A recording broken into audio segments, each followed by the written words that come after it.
Senna is just starting to stretch his lead a little bit, but that, I would imagine, is Mansell just taking that little breathing space, because it's much too wearing on both man and machine to drive right under somebody else's rear wing for any length of time, and you really only move that close when making a challenge. So I don't think Mansell is really slipping back.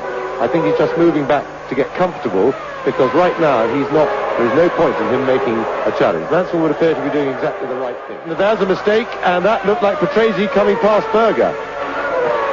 Yes, and there they are. So, first Senna, second Mansell. Riccardo Patrese, the Italian veteran, has moved in the second Williams Renault up into third position. And Mansell starting to press Ayrton Senna. Yes, indeed, and that's the leader, and Mansell has now got psychological and practical support from Riccardo Patrese, and I don't know whether Ayrton Senna will know, and if he does know, he can't do anything about it. We're on lap 11 so far, and you can see that Nigel Mansell is really breathing down the rear wing of Ayrton Senna's McLaren now, and he's getting into a position where he could attack. And now, is this going to be Mansell's chance? And he's waving Patrese. Is he waving Patrese through? Yes, he is. He is. It saw Nigel Mansell's hand come out of the cockpit, and does this mean that Mansell has a problem? I can't see him willingly let Patrese through unless he has. No, I don't think that necessarily means that he's got a problem. I think probably that he felt that Patrese is quicker than him. Patrese, after all, came up on him very quickly once he got past Berger. He's pressed him all the way, and I think what Mansell wants is to see if Patrese can succeed where he has failed in getting past Ayrton Senna. After all, Nigel has tried for many laps. He's been well placed. He has not been able to do it. It may be that Patrese has a little bit of a different setup in his car, or maybe his engine's working a bit better. And because, above all, Williams need Senna not to win this race. If Patrese can get in front of Senna, then he can help Mansell, and this may be very good team tactics indeed. Yes, you see, the other thing is the biggest difference in points is between first and second place, and if they can take first away from Senna, then at least Mansell would only slip back a couple of points if he was third to Senna's second, rather than fourth. So there is a big difference. But from Senna's point of view, I don't think if push comes to shove, he'll fight Patrese very hard, or certainly won't take any risks over it, because so long as his job is to finish in front of him. It's a very good move by Mansell, because it's enabled him to sit back, have a little bit of a rest, and he looks extremely comfortable where he is. And as I say, he can always ask Patrese to move out of the way towards the end of the race if they're still both behind Senna, and pick up the extra couple of points again. And if he won't do it, he can ask Frank Williams to order Patrese out of the way, and that depends on what the structure is within the team, and we can't know that. This is still Alain Prost. Once again, Riccardo Patrese diving to the left, diving to the right, but still he can't find an opportunity to get past from the Rettifilio. They approach that at some 185 miles an hour, exited at about 160. And across the line again to complete lap 24. Senna, Patrese, Mansell, now the quickest man on the circuit. 1:27.015, just over 149 miles an hour.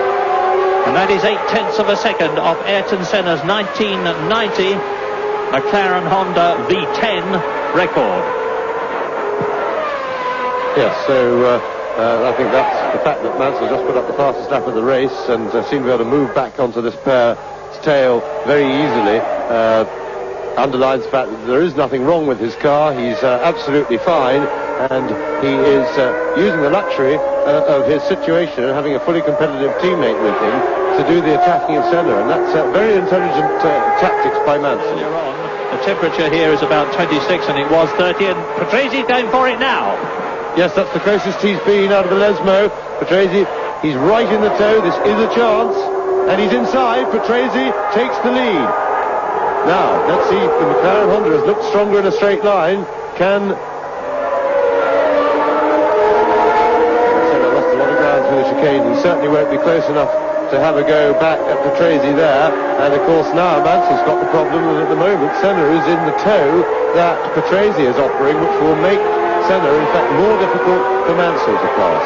So there's a problem they might not have thought of at the moment. But if Patrese can pull away, that toe will go away, and at that stage Mansell cannot. Patrese is pulling away now, and if Nigel Mansell can get past Ayrton Senna, he will be able to do the same thing. I have little doubt that his Renault V10 engine will have just the same horsepower as Patrese's, and then Ayrton Senna would have a major problem, because Mansell could get past Patrese on orders or on merit, and that would mean that the gap... Oh, that's Patrese spinning! But Patrese has spun out down to third position. Gerhard Berger is catching him, and Patrese's got to get the momentum on again, and now the attack is down to Nigel Mansell as they come down. The advantage that Patrese had there was that he may have been running a little bit less wing than Mansell, thereby making his car a little bit quicker in a straight line, because while Mansell has lined up many times, has Hakkinen there in the foreground.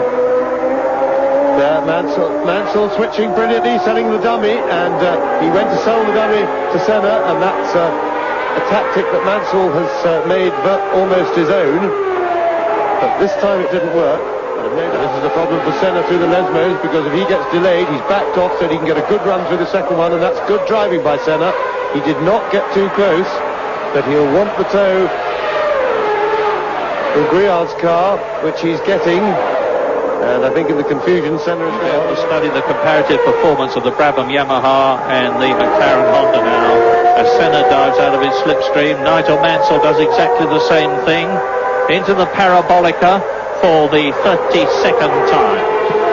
And it's interesting to see Senna duck back in front of the Brabham then, and that was to stop Mansell following Senna and getting the benefit of the toe. And that was good professional driving, although it looked a bit messy as Senna was weaving around on the straight. He was in fact doing something tactically important, as Mansell is in position to challenge. He's going down the inside, and Senna locked his left front there just as he turned in, but he had it under control. But that was... We've got the two top men in the business at the moment, absolutely on the limit, battling wheel to wheel. Mansell really, as he did before, pushing tremendously hard as they come out of the Rettifilio, and this is his opportunity as they come up to the Rogia, the second chicane. And they really are on the limit. There was cloud smoke then as we joined them in the chicane, and clearly there had been locking brakes in that battle for the entry into the Rettifilio. And Senna coming under the ultimate pressure now from Nigel Mansell. It really is maximum pressure. And Gerhard Berger is lapping just as fast now. As Mansell has another look. Senna resisting the pressure as he has done and goes past the Tyrrell Honda. Up to the Ascari bends, and Nigel Mansell, is he going through and taking the lead on this occasion? Yes, he is!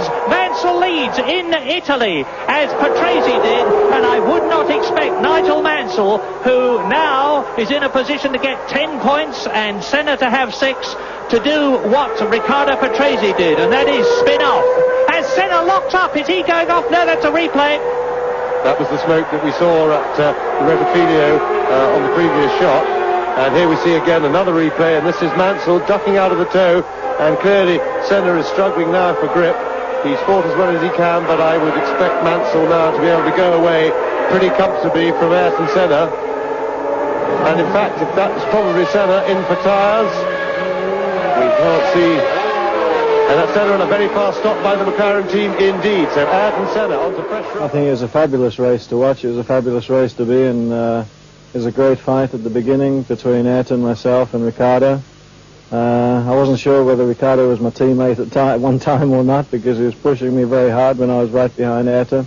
Then I decided to let Riccardo go, because I wanted him to duck and dive with Ayrton to use his tyres up. So I dropped back then just to conserve my tyres in my own airflow, which worked real good. And then I woke up a little bit when Riccardo got past. I thought, okay, fine, I better go for it now.